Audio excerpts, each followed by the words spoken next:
Hello everyone, hope you all are doing very fine. तो आज हम एक इस नेक्स्ट सेशन करने जा रहे हैं जो हमारे रेगुलेटरी अफेयर्स बैच के स्टूडेंट्स हैं, हमारे ग्लोबल फार्मा एकेडमी के, जो अभी रिसेंटली प्लेस हुए हैं इन टॉप एमएनसी कंपनी। तो उनका एक्सपीरियंस क्या है रेगुलेटरी अफेयर्स में, और ये फ्रेशर के लिए भी बहुत जरूरी है कि अगर आप रेगुलेटरी अफेयर्स में करियर करना चाहते हैं तो पहले से आपका माइंडसेट हो, नॉलेज हो या फिर स्किल्स हो, ये कौन सी होनी चाहिए, अभी करंट मार्केट डिमांड्स क्या है, इसके बारे में आज हम बात करेंगे। तो हमारे साथ है Kaviren. So Kaviren, hello Kaviren, how are you? Hello, sir. I am fine, sir. How are you? I am very fine, thank you. तो यस कविरेन, आप पहले आपके बारे में इंट्रोडक्शन दीजिए, tell me about yourself. Sir, myself Kaviren Kumar Arya. I have done my M.Pharm from Birla Institute of Technology, Mesra. Currently, I am working in Torrent Pharmaceuticals, Gandhinagar, Gujarat, as my designation is Trainee Scientist 2 in Drug Regulatory Affairs. That's all about me. Thank you. Okay, so first of all मैं ये पूछना चाहूंगा कि why you choose regulatory affairs as a career profession? Sir, I have chosen regulatory affair as my career because sir, regulatory affair is highly demanding job. अगर आप देखेंगे current scenario में regulatory affair एक ऐसा फील्ड है जहाँ पे IT का भी इस्तेमाल हो रहा है, जो कि एक करंट ट्रेंडिंग टॉपिक है। आने वाले फ्यूचर आईटी का ही है और रेगुलेटरी अफेयर्स में एक आईटी का बहुत बड़ा रोल है। वो एक बूस्ट देगा आपके कैरियर को।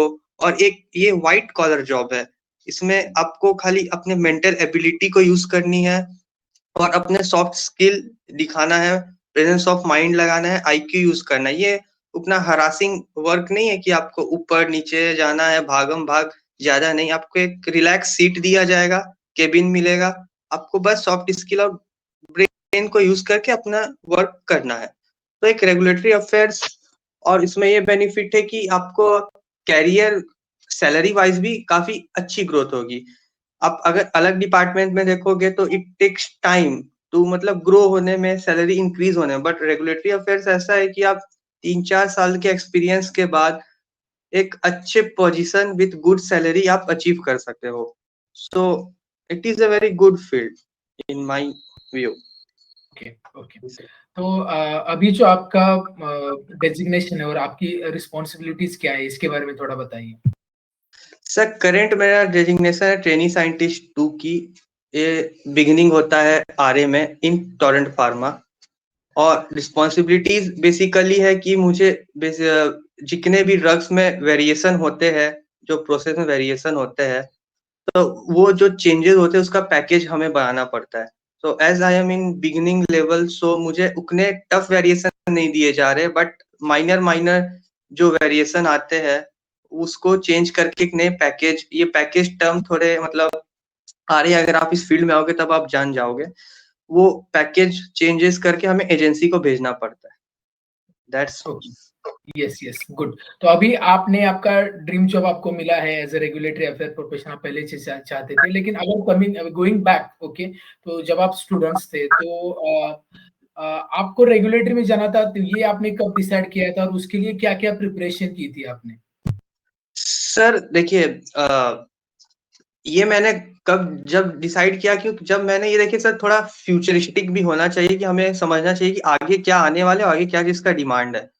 तो मैंने ये देखा था कि आने वाला टाइम बेसिकली आईटी कंप्यूटर्स के है, और करेंटली जितना कंप्यूटर वर्क है वो ज्यादा रेगुलेटरी में यूज हो रहे हैं अकॉर्डिंग टू माय व्यू।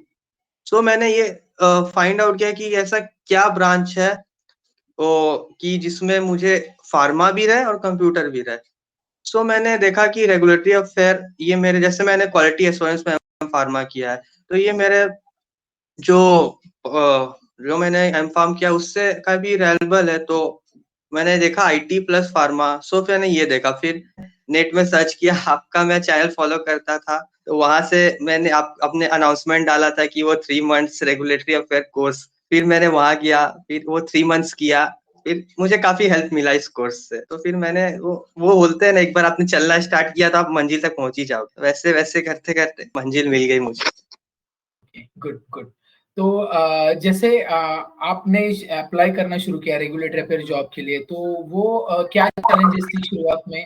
आपने अप्लाई कैसे किया और ज्वाइन कैसे किया? कैसे पता चला सर्च, मतलब कंपनी के बारे में कैसे पता चला? सर ये बेसिकली हमारा कैंपस प्लेसमेंट हुआ। लकीली क्या हुआ कि जो ये टोरेंट फार्मा आई तो ये आरए का ही ब्रांच लेके आई थी।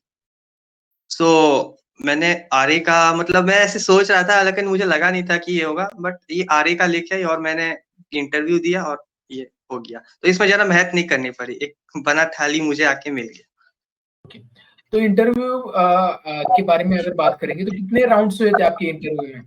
और सर कौन-कौन मेरा से एक ही क्वेश्चन? राउंड हुआ था, एक ही राउंड इंटरव्यू हुआ। ओके। और मतलब टेक्निकल राउंड हुआ, एचआर राउंड, मतलब एक अ, ही में हुआ था? एक ही सर कॉम्बाइन था दोनों।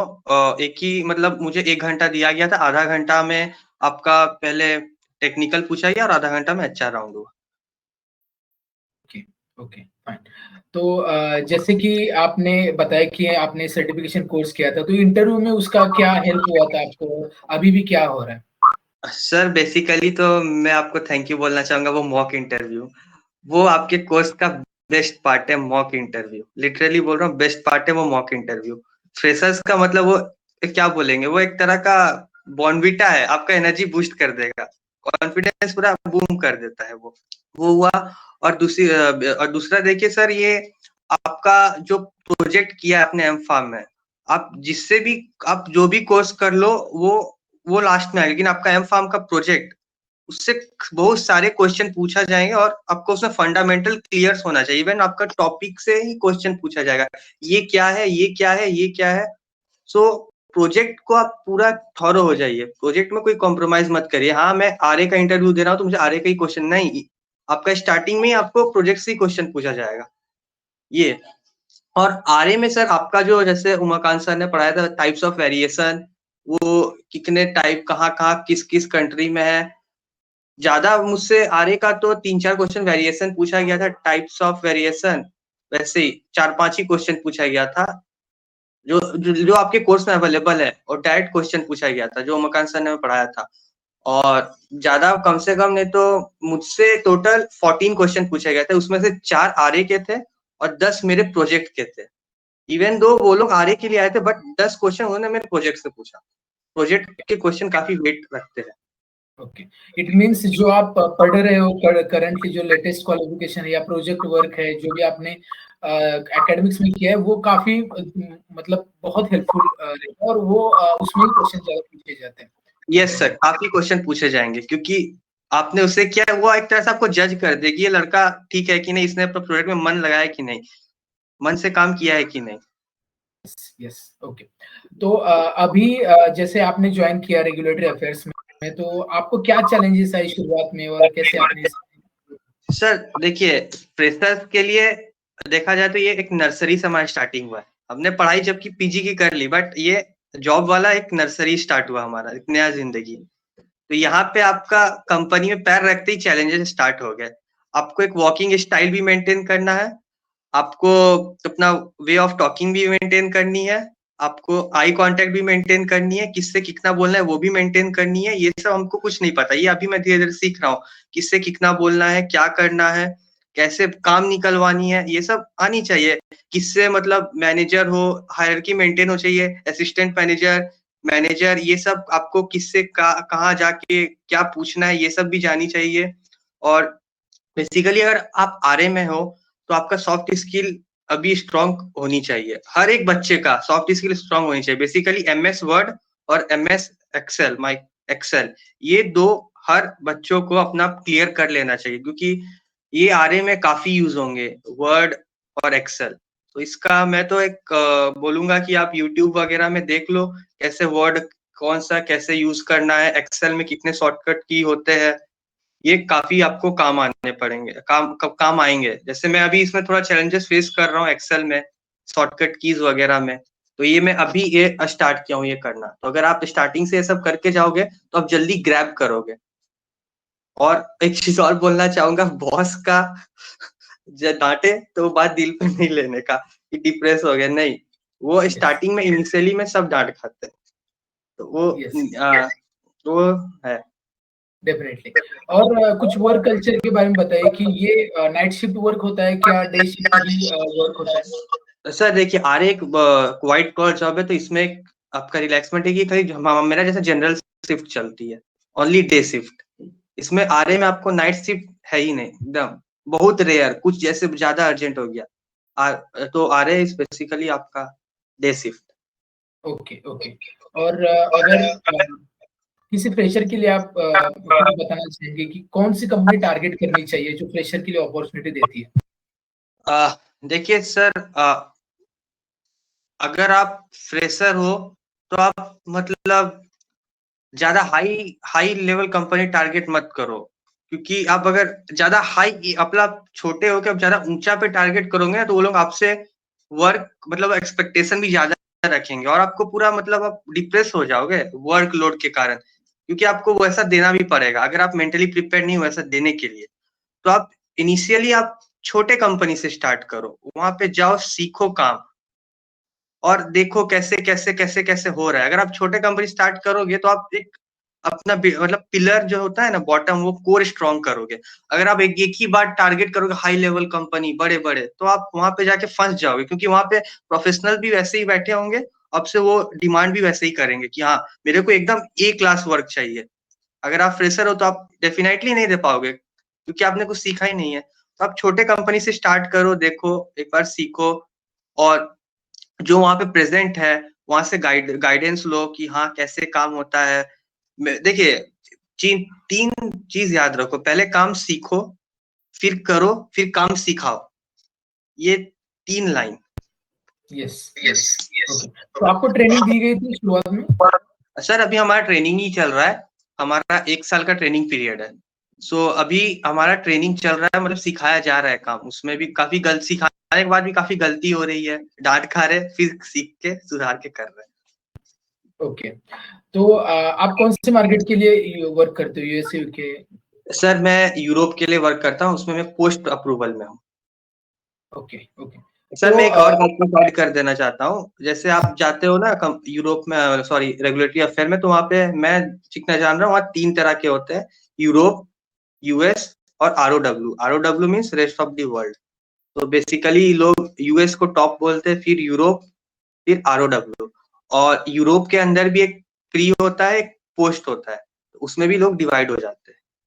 ये मैं बोल लेना, क्लियर कर देना। ओके। लेकिन एक बात मैं पूछना चाहूंगा कि बहुत सारे लोगों को अट्रैक्शन है कि रेगुलेटरी अफेयर्स काफी अच्छा और एक सोफिस्टिकेटेड जैसी व्हाइट कॉलर जॉब है, लेकिन ये इतना डिफिकल्ट है क्या ज्वाइन करना? अगर उसके लिए क्या क्या चीजें जरूरी है एक फ्रेशर के लिए? सर देखिए, बेसिकली आप इट डिपेंड्स अपॉन द कैसे आप थिंग्स को ग्रैब करते हो और कितना फास्ट आप ग्रैब करते हो। आपको किसी ने बोल दिया हाँ ये बहुत अच्छा चीज है, अगर आप बिना अपना अपना उसमें आप कैपेबिलिटी नहीं है आप में और आप उसके पीछे दौड़ गए, उसने बोला है वो अच्छा है, तो आप जाके फंस जाओगे। आपने वो फील्ड के बारे में जानो, पढ़ो, पूरा जान जाओ, हाँ ये स्किल्स मेरे में प्रेजेंट है, मैं ये कर सकता हूँ, तो आप आ जाओ रेगुलेटरी अफेयर्स में। रेगुलेटरी अफेयर कोई पहाड़ नहीं है कि रॉकेट साइंस है बहुत, नहीं। आप अपना सॉफ्ट स्किल सुधारो, एमएस वर्ड, एमएस एक्सेल रखो, और थोड़ा पेशेंस रखो, और बस हो जाएगा। बेसिकली कीबोर्ड कीबोर्ड और मॉनिटर से आपको डील करना, और नथिंग एल्स, ना भागम भाग, कुछ नहीं। आपको केबिन मिलेगा, एसी रूम मिलेगा, बस डॉक्यूमेंट रिव्यू करना है, बस, और लेकिन कुछ इसके नहीं। लिए कंपनी में जाने के लिए जैसे आपके बेसिक्स क्लियर होने चाहिए, तो वो कौन से सब्जेक्ट्स में, जैसे कि अगर बी फार्म के स्टूडेंट्स के बारे में बात करेंगे तो उनको क्या फोकस करना चाहिए रेगुलेटरी के लिए? सर देखिए, बी फार्म का स्टूडेंट को तो जितना मेरे कंपनी में अभी रेगुलेटरी अफेयर्स में अपॉर्चुनिटी नहीं मिल रहा है, बेसिकली दे आर मतलब एम फार्म को ही खोज रहे हैं। और बी फार्म के लिए अगर अगर तो एक आपका कोर्स है, वो कोर्स नॉलेज रहना चाहिए। देखिए कोई भी फील्ड में आपको उसको नॉलेज होना चाहिए, और अगर आपको बी फार्म करके जाना है तो वही आपको उस लेवल का, आप आजकल जितनी टॉप लेवल कंपनीज है वो बी फार्म को रेगुलेटरी अफेयर में देख रहा हूँ नहीं ले रहे हैं। मतलब मैं जितना देखता हूँ वैकेंसी आते हैं वो एम फार्म ही खोज रहे हैं, और नीचे नीचे वाले कुछ ले रहे हैं, तो उसके लिए कोर्स आप मतलब आप जैसे कराते हो वो होना जरूरी है, नॉलेज होना जरूरी है, और plus soft skill is compulsory in every field now. आप उसको स्किप नहीं कर सकते हो। ओके, तो वो कौन से स्किल से आप थोड़ा इलेबोरेट करोगे कि जरूरी है? सॉफ्ट स्किल में आप MS वर्ड और MS एक्सेल को पी जाओ, मतलब आप पूरा पी जाओ, हो सके तो पावर पॉइंट भी वो जान जाओ, क्योंकि आज उस तीन के बिना कुछ काम होने ही नहीं वाला है। सो इसको सॉफ्टवेयर यूज करते हैं आप? सॉफ्टवेयर सर देखिए, आपको ट्रेनिंग दी जाएगी, जैसे हम लोग सैप वगैरह यूज कर रहे हैं, ट्रैकवाइज यूज कर रहे हैं, वो कंपनी का इंटरनल सॉफ्टवेयर होता है, तो वो बाहर हम लोग डिस्कस, मतलब बाहर तो वो अलाउ नहीं है, लेकिन उसको आपका ट्रेनिंग दी जाएगी कंपनी में, उसका ट्रेनिंग मिलेगा, but MS excel MS word का ट्रेनिंग आपको बिल्कुल नहीं मिलेगा। वो पहले से ही आपको उसका सॉफ्ट कंपलसरी है आज के time. Okay okay. So coming to the next point कि जैसे अभी आप वर्क कर रहे हैं, तो आपको यहाँ पे फ्यूचर क्या दिख रहा है? आपके आगे के पर्सपेक्टिव क्या है? कहाँ तक जाना है रेगुलेटरी में? देखिए सर, अगर स्टार्ट किया तो आपको एक मंजिल के सबसे टॉप मोस्ट पोजीशन में जाना है, सिंपल, कंफ्यूजन नहीं होना चाहिए, हाँ घुस गए हैं अब क्या करें, और रेगुलेटरी अफेयर्स में घुसा हूं तो एकदम टॉप पे जाना है, भले पेशेंस चाहिए और चैलेंजेस है, अब बीच में रास्ता नहीं छोड़ना है, हाँ ये बोल रहा है वो बोल रहा है तो भटक जाने का नहीं, अगर घुसे हो तो दौड़ जाओ, सीधा मंजिल पहुंच जाएगी। अभी स्टार्टिंग में मैं भी चैलेंजेस फेस कर रहा हूँ, जैसे बॉस डांट रहा है, कुछ कुछ नहीं आ रहे हैं, वो बार बार पूछना पड़ रहा है, तो इससे मुझे डिमोटिवेट नहीं होना है, नहीं, जो किया जो हुआ हुआ, अब आगे बढ़ के टॉप में पहुंच जाना है, सीधा, कंफ्यूजन नहीं यहाँ पे रहेगा। कितने डेजिग्नेशन मिलते हैं आपको? कहाँ तक जाते हैं आप ट्रेनी लेवल से आगे? ट्रेनी लेवल से अप टू सर, यहाँ पे आपका रेगुलेटरी अफेयर्स में आप AGM तक जा सकते हो। ओके, और वहां तक आपके मुताबिक कितना एक्सपीरियंस का मतलब नीड है? बेसिकली उस पोजीशन में पहुंचने के लिए 10 to 12 ईयर लग जाएंगे। सैलरी के बारे में, सैलरी इंक्रीमेंट या इंसेंटिव एक्स्ट्रा बेनिफिट्स आपको मिलते हैं यहाँ पे? और अगर इंक्रीमेंट बोला जाए तो ये ईयरली होते हैं, क्वार्टरली होते हैं, कैसे? सर बेनिफिट्स तो हमारा मतलब काफी है, जैसे ट्रांसपोर्टेशन मिलता है, जो फूड जो उसमें सब्सिडी मिलती है, छुट्टी वगैरह अच्छी है, और इंक्रीमेंट ईयरली है, बस। Okay, facility wise is my company Torrent is good. Next मेरा सवाल आपसे ये है, अभी आप at the end of the interview अभी आए हैं इस एरिया में, तो आप कोई टिप्स देना चाहेंगे हमारे फ्रेशर स्टूडेंट्स को, जो बिल्कुल भी नया, जो B.Pharm पास आउट हुआ है, M.Pharm पास आउट हुआ, रेगुलेटर में करियर करना चाहता है या लाइफ साइंस बैकग्राउंड से है, तो उनको क्या बोलना चाहेंगे? बेसिकली देखो, जितने भी फ्रेशर है, तो ये एक आपका नया लाइफ का बिगनिंग है, आप वापस नर्सरी में जा रहे हो। सो आपको पहला है कि काम पे फोकस रखनी है, डिस्ट्रैक्ट बिल्कुल नहीं होनी है, पेशेंस इज की टू सक्सेस, जितना भी तूफान आंधी आ जाए, पेशेंस रहना ही है, कुछ भी नहीं, सब सही होगा, ऊपर नीचे लाइफ में चलते रहते हैं। डेली कुछ नया सीखना है, डेली कुछ नया सीखना है, एक जगह स्टक होके नहीं रहना है, और सॉफ्ट स्किल अब ऐड करना स्टार्ट कर दो, क्योंकि अब ट्रेंड, वो दुनिया बदल रही है, दुनिया अब डिजिटल हो रही है, सॉफ्ट स्किल स्किप मत करो, डेली कम से कम आप एक शॉर्टकट याद करो, MS एक्सेल दुनिया भर का चीज है, याद करो, अपना फील्ड में रिसर्च करो, ऐसा नहीं कि ऑफिस खत्म हुआ आके सो गए घर में, नहीं, उस फील्ड के बारे में जानो, उसमें क्या अपॉर्चुनिटी, कैसे हम आगे बढ़े, ये दिमाग में हमेशा रखना, कैसे मैं आगे बढ़ूं, चाहे कोई कुछ भी बोल दे, आगे बढ़ो, फोकस रखो, पेशेंस रखो, और बाकी लाइफ है, ऊपर नीचे होगी, वो पार कर लोगे यार, सब ने पार किया, आप भी पार कर लोगे। यस, थैंक यू कविरन, बहुत ज्यादा मोटिवेशन दिया along with your knowledge in the regulatory, and I hope ये सारे हमारे फ्रेशर स्टूडेंट्स के लिए डेफिनेटली हेल्पफुल रहेगा। और ऐसे ही हेल्प, मतलब आप ऑलरेडी कर रहे हो काम और फिर से मोटिवेट कर रहे हो, it is a big thing, right? So and also it's an appreciation for us कि आप एक एकेडमी का भी हमारे पार्ट हो और अपने लर्निंग की है। So definitely it will be, I hope it will be helpful for you in future as well, and whenever we need it. अच्छा, कि आपके एकेडमी से जितना सपोर्ट मिलता है स्टूडेंट को, मैंने किसी भी एकेडमी से नहीं देखा, आप जितने खुद पर्सनली इन्वॉल्व रहते हो, एक एक बच्चा क्वेरी रहना, उसे सॉल्व करना, ऊपर से आप पूछते भी, हाँ वो सॉल्व हुआ, वो एक बहुत अच्छा है, मतलब आपका भी कुछ योगदान है, जैसे मैं यहाँ तक पहुंचा हूँ, मैं नहीं पहुंचा, आपका भी कुछ एफर्ट कि मैं यहाँ तक पहुंचा हूँ, अब डेली पर्सनली खुद इन्वॉल्व होते हैं तो एक अलग से मोटिवेशन मिलता है, नहीं सर भी इन्वॉल्व है तो मुझे करना है। तो ये एक बहुत अच्छा है ग्लोबल फार्मर एकेडमी का। तो मैं तो कुछ दुआ करूंगा कि आप खूब आगे जाओ। एक मैं मुझसे भी कुछ एफर्ट बनता है अगर एकेडमी में तो मैं भी वो देने के लिए रेडी हूँ, ऐसा कुछ नहीं। Yes, thank you for this appreciation. और हमारा मिशन यही है कि सब एजुकेट हो और अपने अपने ड्रीम्स को आप पालें, और हम जो एक जरिया है सिर्फ, बाकी आपको प्रिपरेशन ये सारी चीजें आपके डेडिकेशन से और से होती है, right? Yes, so thank you Kaviran for your valuable time. I wish you all the best for your career ahead as well. Thank you so much.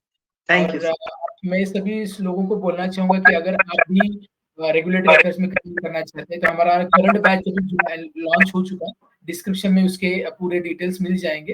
तो बेसिकली वो 3 मंथ कोर्स होता है और उसमें आपको domain knowledge, skill development and placement assistance, ये तीनों चीजें मिलती है। सो फॉर मोर इन्फॉर्मेशन यहाँ पे आपको नंबर दिख रहा होगा, वहां पे कॉल करके पूछ सकते हैं। सो ये वीडियो अगर अच्छा लगता है वीडियो को लाइक करें, चैनल को सब्सक्राइब नहीं किया सब्सक्राइब करें, और ऐसे ये वीडियो कई सारे स्टूडेंट्स तक भी शेयर करें जो रेगुलेटरी अफेयर्स में करियर करना चाहते हैं, उनको थोड़ा इंफॉर्मेशन और डेफिनेटली मोटिवेशन मिले। इस वीडियो में इतना ही, मिलते हैं नेक्स्ट वीडियो में। Thank you.